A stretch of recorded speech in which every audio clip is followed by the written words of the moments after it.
Alam niyo mga kababayan, may naalala ako. Kung natatandaan ninyo, dati nag-away kami nung isang artista na babae. Nung nag-away kami, umabot kami sa punto na narapi in tulpo kami. Na kung saan, nung mga panahon na yon, init, galit, ang namamayani sa amin ng babaeng aktres. Now, sa bandang huli, humingi tayo ng paumanhin at natutong magpakumbaba. Ang sabi ko nga, ang pagpahihingi ng paumanhin sa taong nasaktan, nasabihan ng hindi magagandang salita, at pag-amin na siya'y nagkasala, ay hindi yan kabawasan sa isang pagkatao at hindi kabawasan ng kanyang dignidad. Nagpapakita lamang yun na marunong tayong tumanggap ng ating pagkakamali. Dito naisip ko yung ginawa ni Senator Erwin Tulfo na kung saan nung mga nakaraan nagpapasaringan sila, nagpapatutsadahan, pero sa bandang huli tama ang sinabi ni Senator Erwin Tulfo na ang lahat ng ito ay walang iba kundi ang talo tayong mga mamamayang Pilipino. Correct. Kasi sila, magtrabaho sila o hindi, sumasahod sila bilang mambabatas. Tayo ay patuloy na nagbabayad ng buwis para meron silang sahod at meron silang mga pondo sa kanilang mga opisina. Sa ginawa ni Senator Erwin Tulfo na paghingi ng paumanhin sa kapwa niya mga mambabatas dahil sa kanyang mga binitawang salita na papaaresto, papakwelyo, pagpapakita lamang ito na marunong tumanggap ng pagkakamali si Senator Erwin Tulfo. Kaya, saludo ako sa iyo, Senator Erwin, dahil nakikita ko na alam mo ang iyong ginagawa. At higit sa lahat, para ka sa bayang ito. Mabuhay ka, Senator Erwin, sa iyong ginawa na pag-amin na may pagkakamali ka at ikaw naman ay pilit mo pa rin inaayos kung ano man ang pagkakamali mo at ituloy mo lang ang iyong ginagawa para sa ikabubuti ng ating mga kababayan. Sa mundo ng politika, kung saan ang pride at kapangyarihan ang madalas nagdidikta sa galaw ng mga pinuno, isang pambihirang senaryo ang na seksihan ng publiko nitong mga nakaraang araw ang pampublikong paghingi ng paumanhin ni Senator Erwin Tulfo sa kanyang mga kapwa-senador.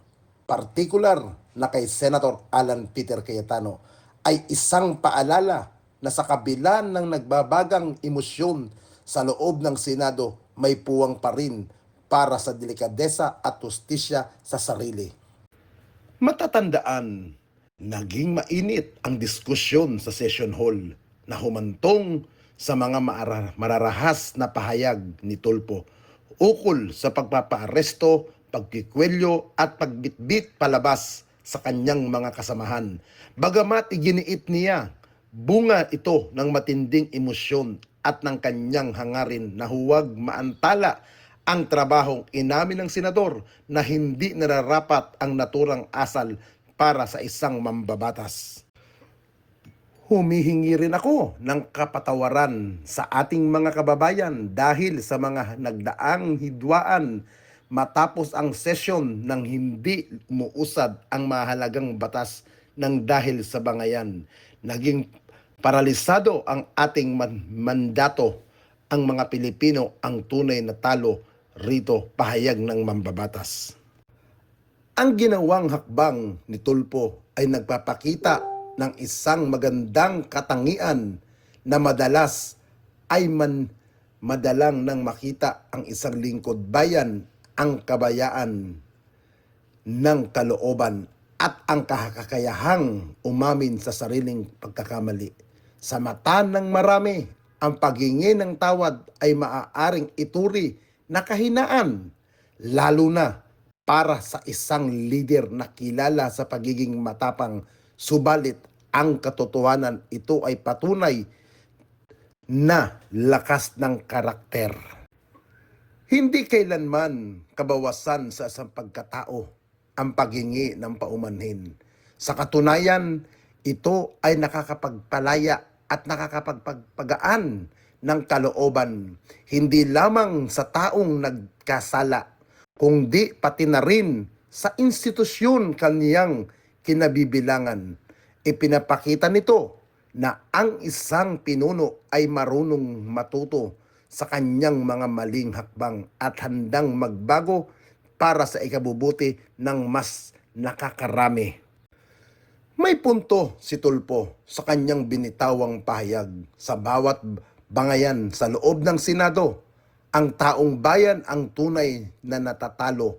Ang bawat minutong ginugugol ng mga senador sa personal na pambabatikos, sigawan at girian at minutong ninanakaw sa paglangkas ng mga batas na nasasagot sa kahirapan, kawalan ng trabaho at krisis sa ekonomiya.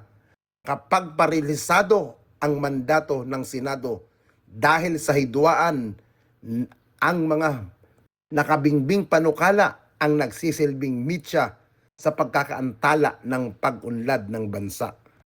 Hindi binabayaran ng buwis ng mga Pilipino ang mga mambabatas upang mag-away sa harap ng kamera. Inihalal sila upang maging boses ng katwiran, tagapagtanggol ng karapatan at tagagawa ng mga solusyon. Ang paghingi ng tawad ay unang hakbang pa lamang. Ang tunay na hamon ay ang pagpapatunay na may natutunan nga sa pangyayari. Ngayon, naibaba na ang emosyon, ay nagkakaroon na ng pagpapakumbaba.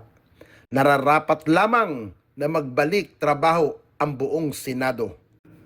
Hayaan natin ang mga insidenteng ito ang magsilbing huling sulyap sa isang magulong kabanata at maging hudyat ng mas produktibong sesyon. Maraming batas ang naghihintay, maraming Pilipino ang umaasa. Isang tabi ang personal na interes at unahin ang interes ng bansa. Sa huli, ang husay ng isang senador ay hindi sinusukat sa tapang ng kanyang boses sa pakikipag-away, kundi sa lalim ng kanyang serbisyo para sa bayan.